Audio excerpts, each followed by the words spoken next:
Good afternoon, student. First of all, mark your attendance. So, yesterday or in the previous class, we have done the starting topic of current electricity. What was that? We have defined what is electric current. Clear? Next, we did drift velocity, current carriers. These are the topics that we did in the previous class of current electricity. Today we will be continuing after that. हमने last drift velocity पे खत्म किया था, आज drift velocity के आगे करना है। अब ड्रिफ्ट वेलोसिटी के आगे मैंने बताया था आज की क्लास से हम स्टार्ट करेंगे, that will be the relation between current and drift velocity. Before that we will be doing a topic known as mobility. The topic is what? Mobility. Now what is basically mobility? ठीक है, mobility क्या है? तुम्हें पहले से पता है कि ड्रिफ्ट वेलोसिटी क्या था? It was the average velocity with which the electrons get drifted towards the positive end of the conductor. अगर लास्ट क्लास का रिकैप किया है तुमने, रिवाइज किया है, मैं तुम्हें याद करवा दूं कि मोबिलिटी जो हम कर रहे हैं उसमें ड्रिफ्ट वेलोसिटी का यूज है। ड्रिफ्ट वेलोसिटी क्या था? Drift velocity was the velocity with which the electron gets drifted towards the positive end of the conductor। वो velocity, वो average velocity जिससे electron positive end of the conductor के तरफ move करता है, दैट इज ड्रिफ्ट करता है, that was drift velocity. अब अगर हमें ये पता लगाना है कि ड्रिफ्ट वेलोसिटी कितनी थी per unit electric field applied, क्योंकि मैंने बताया था कि इलेक्ट्रॉन्स को मूव करने के लिए तुम्हें क्या चाहिए? इलेक्ट्रॉन को मूव करने के लिए तुम्हें सेल या बैटरी चाहिए, क्योंकि सेल और बैटरी ही है जो कि प्रोवाइड करता है पोटेंशियल। जब तक कि पोटेंशियल मिलेगा नहीं, इलेक्ट्रॉन मूव कैसे करेगा? इलेक्ट्रॉन मूव नहीं करेगा तो करंट इलेक्ट्रिसिटी टॉपिक कैसे होगा? ठीक है। अब मोबिलिटी क्या है? तुमने जो पोटेंशियल अप्लाई किया था जिसके कारण इलेक्ट्रिक फील्ड जनरेट हुआ, तो इलेक्ट्रिक फील्ड जो जनरेट हुआ है उससे कितने इलेक्ट्रॉन ड्रिफ्ट हुए हैं, यानी drift velocity per unit electric field applied. Mobility कितने मूव कर रहे हैं, कैसे मोबिलिटी को डिफाइन कर रहे हैं? Mobility is nothing but drift velocity upon में क्या लगाएंगे हम? Electric field. इलेक्ट्रिक फील्ड यानी मोबिलिटी कुछ भी नहीं है, it is the drift velocity per unit electric field applied, that is only mobility of charges. अब अगर हम इसको फॉर्मूले बेसिस पे लिखें तो ड्रिफ्ट वेलोसिटी क्या था तुम्हारा? Mobility is represented by mu, drift velocity is vb and electric field is E। now if you remember vd was क्या था? vd हमने कैलकुलेट किया था, vd was e tau upon m where e is the charge। तो हम यहाँ पर लिख सकते हैं q e next e tau is the average relaxation time upon m। drift velocity was e tau upon m where e was charge, तो हमने charge को q से रिप्रेजेंट कर दिया है, तो q e tau upon m ये तुम्हारा क्या आ गया? vd। डिवाइड किससे करना है इसको? इलेक्ट्रिक फील्ड E से। E और E कैंसिल हो गया, क्या आ गया? Q tau upon m means mobility is charge into average relaxation time divided by m। Clear है? मोबिलिटी कुछ भी नहीं है, it is charge into average relaxation time upon m। जो लोग एवरेज रिलैक्सेशन टाइम भूल गए उनको मैं एक बार रिकैप करवा दूं। रिलैक्सेशन टाइम क्या था? It was a time between two successive collision. Two successive collision के बीच का जो टाइम था उसको हम क्या कहते हैं? Average relaxation time. उसको रिलैक्सेशन टाइम कहते थे, उसको हम एवरेज निकालते हैं, that was average relaxation time. Clear है? तो this is mobility, drift velocity upon electric field. Mu mobility से रिप्रेजेंट हो गया म्यू से, ड्रिफ्ट वेलोसिटी vd है तुम्हारा, इलेक्ट्रिक फील्ड E है, BD के जगह Q E tau upon M, electric field E से E cancel, mu equals to Q tau upon M. This is what mobility is. Clear? चलो back to the same topic जो मैंने बताया था last class में हम स्टार्ट करेंगे. That is the relation between current and drift velocity. There. Now we have to find a relation between current and drift velocity. Relation between current and drift velocity. अब मुझे ना तुम्हें current बताने की जरूरत है कि करंट क्या होता है, ना मुझे तुम्हें ड्रिफ्ट वेलोसिटी बताने की जरूरत है कि ड्रिफ्ट वेलोसिटी क्या होता है. ये दोनों से तुम वेल एक्वेंटेड, तुम्हें पता है कि दोनों क्या होता है. हम बस रिलेशन निकालेंगे. सपोज वही पुराना डायग्राम जो मैंने फर्स्ट वीडियो में तुम्हें बताया था लास्ट क्लास में, दैट इज कोई भी एक cross section of a conductor consider करो. मान लो फ्री इलेक्ट्रॉन है, ठीक है. हमने एक पोटेंशियल अप्लाई कर दिया है.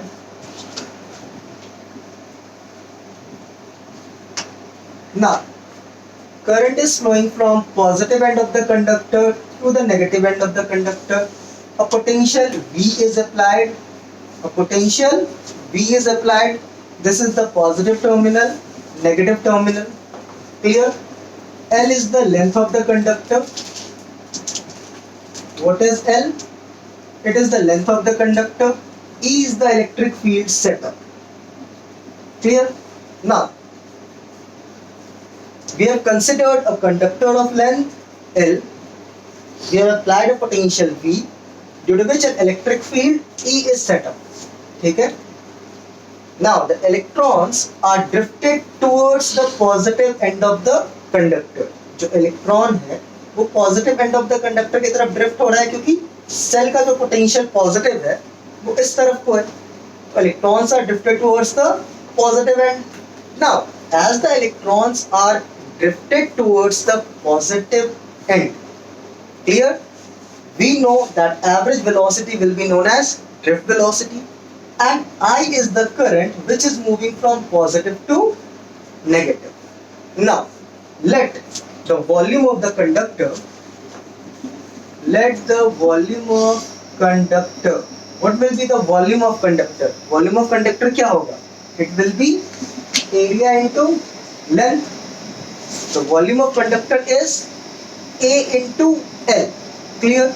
Now if the volume is AL, we have to find the total number of free charges that are present inside the conductor. आखिर इस कंडक्टर में टोटल फ्री चार्ज क्या है? तो मान लो n नंबर डेंसिटी है इलेक्ट्रॉन का. n is the number density of electron. If small n is the number density of electron, then the total free charges which is present inside this conductor can be written as total charge. n is the number density and ठीक है, volume of the conductor is AL, and what is the charge that is flowing? That is E multiplied by E. Clear? Now the total charge which is inside the conductor is NaLE, where AL was the volume, E is the charge, and N is the number density. Number density multiplied by charge into volume of conductor gives the total charge present inside the conductor. Clear है यहाँ तक? Concept सबका कुछ भी नहीं है, easy है यहाँ तक. अब इसके बाद हमें क्या करना है? अगर हमने V पोटेंशियल अप्लाई किया है, V is the potential applied, तो इलेक्ट्रिक फील्ड सेटअप क्या हो जाएगा? E is equal to V upon L. ठीक है, जो इलेक्ट्रिक फील्ड तुम्हारा सेटअप हो गया है वो E equals to V upon L हो गया. अब इस इलेक्ट्रिक फील्ड के कारण ये इलेक्ट्रॉन ड्रिफ्ट होके आएगा. क्लियर? अब इस इलेक्ट्रॉन को एक एंड से दूसरे एंड में जाने में कितना टाइम लगेगा? What will be the time taken by the electron to move from one end of the conductor to the other end? Distance equals to speed into time. ठीक है, तो time equals to distance upon speed. Distance क्या है? distance is the length of the conductor L, clear, and speed you already know, that is the drift velocity. तो हम लिख सकते हैं the time taken by the conductor T will be equal to the length of the conductor divided by drift velocity. T is equal to L upon Vd. Length of the conductor is the distance, whereas Vd is the drift velocity. अब ध्यान से देखो, इसको यहीं पर छोड़ दो. अब हमें क्या पता है? Current as I is equal to Q upon T. Clear? I is equal to Q upon T. Current का फॉर्मूला क्या होता है? Q upon T. Now what is Q? The total charge is NaLe. क्या हम Q की जगह put कर सकते हैं NaLe? क्लियर? अब Q की जगह हमने पुट कर दिया NaLe. ठीक, अब T हमने क्या निकाला था? L upon Vd. T की जगह पुट कर दो L upon Vd. Clear? L से L कैंसिल हो गया, Vd ऊपर चला गया, तो हमारा क्या आ गया यहाँ पर formula? A N E Vd. Now this is the relation between current and drift velocity. ध्यान से देखो, वॉल्यूम निकाला AL, टोटल चार्ज निकाल लिया NaLe. Clear? Now V is the potential applied. If V is the potential applied, then electric field setup is E equals to V upon L. Now time taken by the electron to move through the length of the conductor is T equals to L upon Vd. अब I क्या होता है? I equals to Q upon T. I क्या है? Q upon T. Q की जगह Q का value put कर दिया NaLe. T की जगह L upon Vd. L से L cancel. I equals to ANE Vd. This is the relation between current and drift velocity. अब इस फॉर्मूले को चाहो तुम मॉडिफाई कर सकते हो किसी भी तरह से. जैसे यहाँ पर तुम्हारा I equals to ANE Vd आ गया, ठीक है. अब I is equals to ANE Vd. Now what is Vd? Vd क्या होता है? E tau upon m. Put कर दो ANE. Vd की जगह पुट कर सकते हैं E tau upon m. हमारा फॉर्मूला क्या हो गया? ANE square E tau upon m. This is also a formula. Clear? अब इसके पहले तुमने क्या निकाला था? मोबिलिटी. अब मोबिलिटी के अंदर हमने क्या पुट किया था? देखो, एक और रिलेशन हम इससे निकाल सकते हैं. हमारा मोबिलिटी जो था वो mu equals to Vd upon E था, ठीक है. अब यहाँ से Vd को क्या लिख सकते हैं? Vd equals to mu E. तो इस वाले फॉर्मूले पे वापस आ जाओ. I equals to ANE Vd है. क्लियर? अब ANE Vd के जगह म्यू E पुट कर सकते हैं, तो I का एक और रिलेशन आ गया. ANE mu E. I equals to ANE square E tau upon m, ठीक है. तीसरा I equals to ANE Vd. हमने क्या निकाला है? What we have deduced, this is the relation between current and drift velocity. Relation between current and drift velocity is I equals to ANE Vd. अब फॉर्मूले को कैसे भी तुम मॉडिफाई कर सकते हो. तुम एक बार इसमें Vd की वैल्यू पुट कर दो, या मोबिलिटी के टर्म में निकालना है तो मोबिलिटी Vd अपॉन E होता है. Vd equals to mu E. तो यहाँ से Vd को हटाओ और Vd की जगह म्यू E पुट कर दो. I equals to ANE mu E आ जाएगा. क्लियर? ये रिलेशन था हमारा किसके किसके बीच? करंट और ड्रिफ्ट वेलोसिटी, जिसको हमने मोबिलिटी के टर्म में भी देख लिया, ड्रिफ्ट वेलोसिटी के टर्म में भी देख लिया. डन.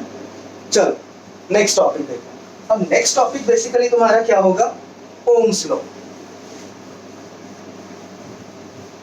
ओम्स लॉ पहले से भी तुम पढ़ते हुए आए हो, हम फिर से ओम्स लॉ पढ़ेंगे, लेकिन अब इन सब के टर्म्स. देखो ओम्स लॉ क्या होता है. अब ओम्स लॉ करने के लिए तुम्हें कुछ भी नहीं करना है, पहले रिकैप करो कि ओम्स लॉ क्या था. तो बताओ ओम्स लॉ क्या 10th में तुमने पढ़ा था? ओम्स लॉ कुछ भी नहीं था. Ohm's law was a relation between potential and current. ठीक है, क्या था?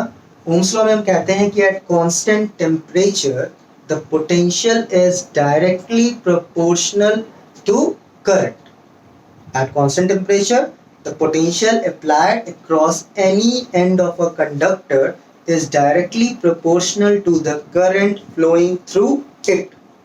ये था तुम्हारा ओम्स लॉ, और उस ओम्स लॉ से हम लिख सकते थे कि V इज ओम्स लॉ। हम क्या लिख सकते थे इससे? V is directly proportional to I provided the temperature physical condition remains constant at constant temperature.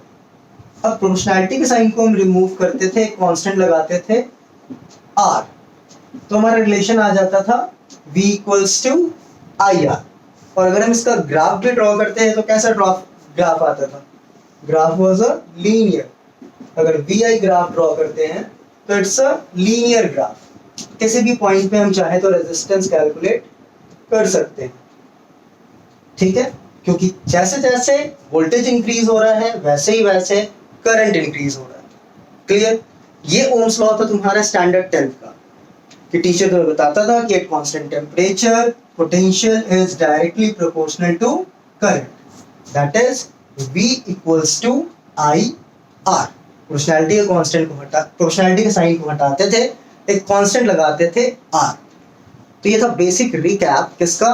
Ohm's law का। अब हम ओम्स लॉ को डिफाइन करेंगे in terms of drift velocity, ठीक है। अब कैसे कर सकते हैं? देखो, derivation of Ohm's law. How can we deduce Ohm's law? अब as we know that drift velocity Vd, फिर से drift velocity से स्टार्ट करेंगे। drift velocity क्या होता है? E tau upon m, where E is the charge। तो यहाँ पर लिख दो Vd equals to E tau upon m। Clear है? drift velocity is E tau upon m। E क्या था तुम्हारा? इलेक्ट्रिक फील्ड सेटअप, ठीक है। और याद करो ड्रिफ्ट वेलोसिटी के डेरिवेशन में E क्या लिखा था हमने? Potential per unit length. E was V upon L। Now as E equals to V upon L, therefore drift velocity को हम लिख सकते हैं E V tau upon M L। कुछ भी नहीं किया है, E को हटाया है, E की जगह V अपॉन L रख दिया है, तो Vd क्या आ गया तुम्हारा? EV tau upon ml। Clear? अब Vd equals to EV tau upon ml, यहां तक रहने दो, और अब आ जाओ करंट और ड्रिफ्ट वेलोसिटी के रिलेशन। अब करंट और ड्रिफ्ट वेलोसिटी का रिलेशन क्या कहता है? देखो, I इक्वल्स टू ANEVD, ये निकाला था हमने रिलेशन। करंट और ड्रिफ्ट वेलोसिटी का रिलेशन था I इक्वल्स टू ANEVD। अब कुछ मत करो, यहां जो तुम्हारा Vd है, Vd की जगह Vd की वैल्यू पुट कर दो, तो हम लिख सकते हैं I is equal to ANEEV tau upon ml।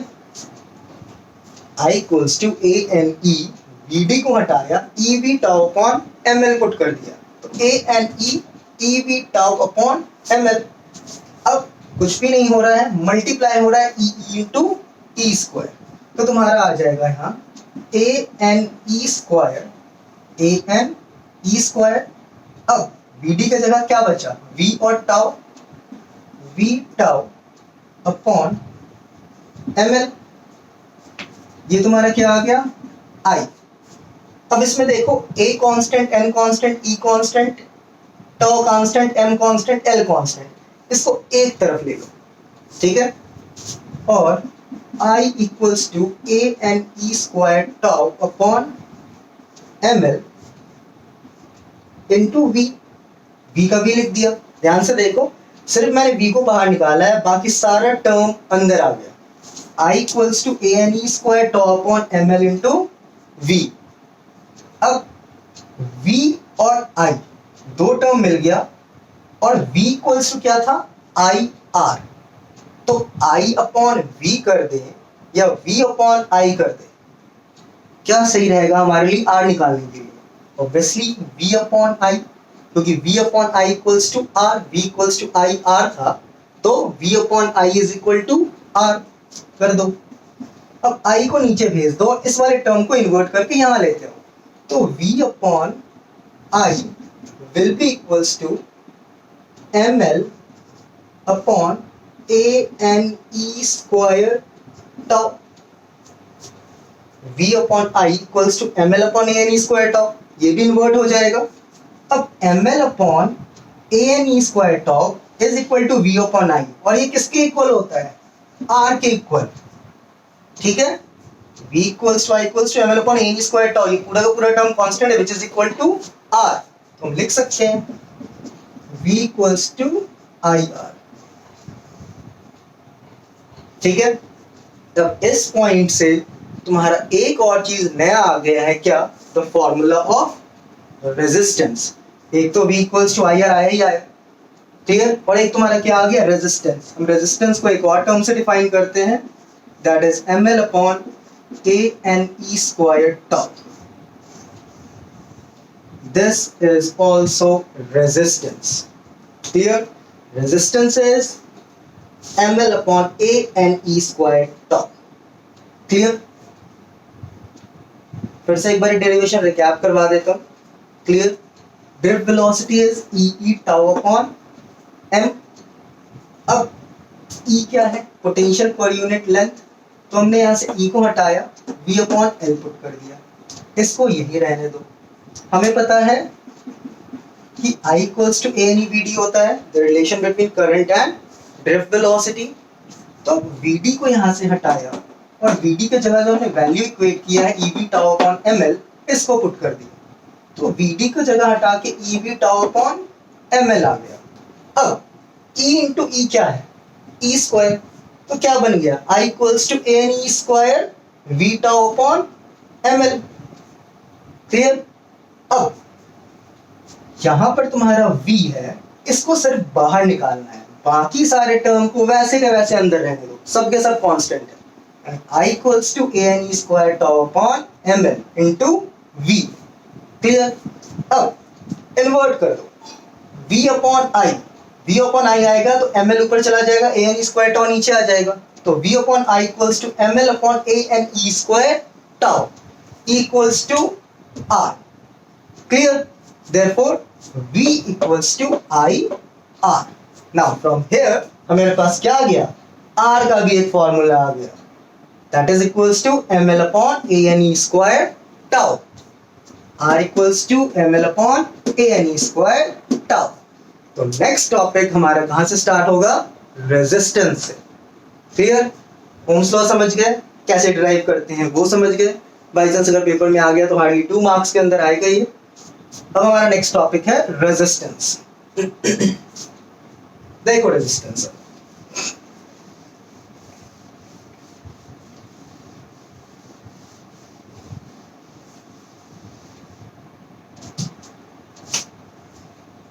Next is resistance.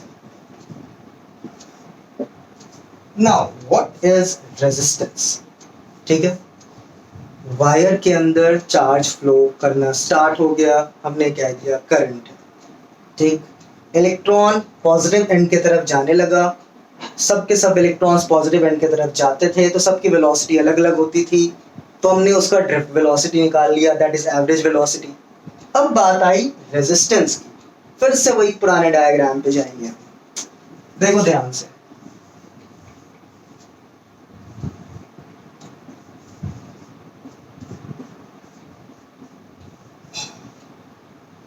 Free electrons, ठीक है, potential V, positive, negative, direction of flow of current. Now electrons is drifting towards the positive end of the conductor, ठीक है, whereas current is flowing from positive to negative when the switch is on।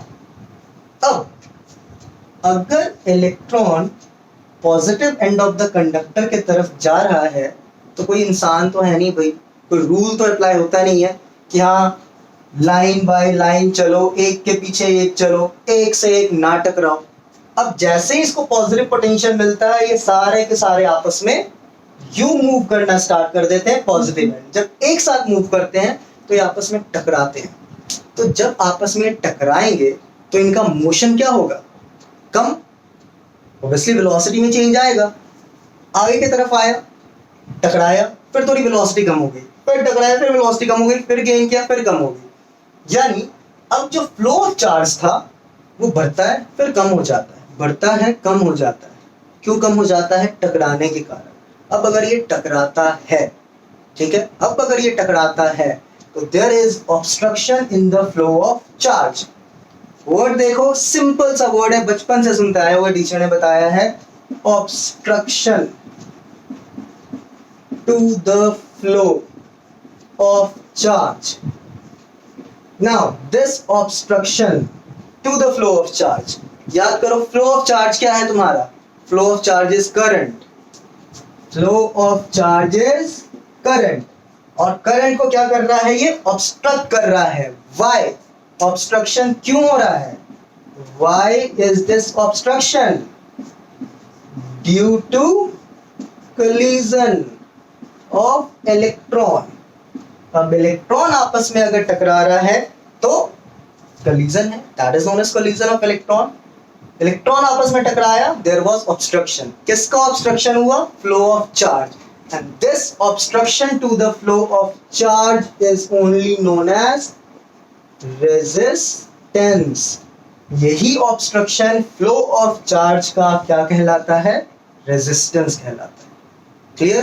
obstruction to the flow of charge is known as resistance।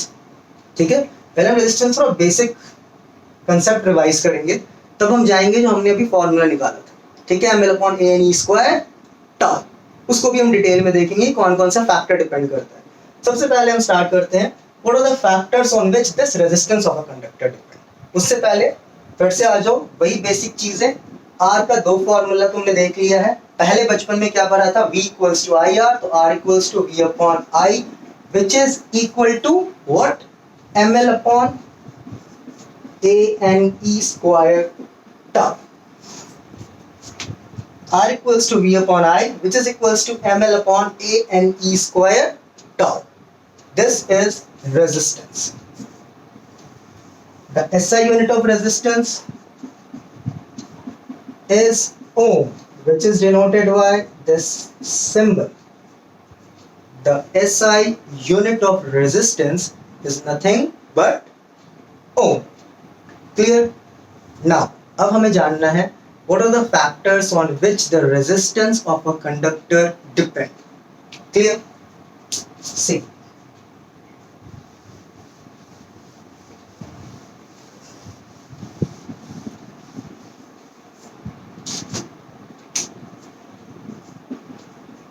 Factors on which resistance depend. Factors on which resistance depend. Now, इसका कोई revision पहले भी तुमने पढ़ा था 10th में, बाद में हम डिटेलिंग में जाएंगे, पहले हम इसको रिकैप कर लेते हैं। सबसे पहला factors on which the resistance of a conductor depend is, first is length of conductor. Now see, how does the resistance depend upon the length of the conductor? Clear? Now this is a conductor of length L, this is a conductor of length L, both are having same area of cross section, then resistance is directly proportional to the length of the conductor. Resistance is directly proportional to the length of the conductor. क्यों? Suppose it has free electrons, this has free electrons. Now इसका length ज्यादा है, number of collision क्या होगा? ज्यादा, resistance क्या हो जाएगा? ज्यादा। छोटा सा है, कोलाइड करके एग्जिट कर दिया, तो जितना ज्यादा लेंथ होगा रेजिस्टेंस भी उतना ज्यादा होगा, यानी resistance is directly proportional to the length of the conductor. Clear? Second factor, area of cross section. Now resistance how does resistance depend upon area of cross section, ये खुद से भी तुम विजुअलाइज कर सकते हो अगर तुम सोचो। ये एक पतली सी वायर है, clear, whereas this is a thick wire of same length, both are having same length, free electrons 3 same material same length. Now the probability of collision in the second is more than the probability of collision in first. पतले wire में टकराने की probability ज्यादा है, resistance ज्यादा, whereas मोटे वाले wire में टकराने की प्रोबेबिलिटी कम है, therefore रेजिस्टेंस कम। एरिया ऑफ क्रॉस सेक्शन क्या होता है? This is a marker, this is known as the area of cross section. ये जो पर्टिकुलर देख रहे हो उसका front part, this is area of cross section. Area of cross section ज्यादा तो वायर मोटा, एरिया ऑफ क्रॉस सेक्शन कम तो वायर पतला।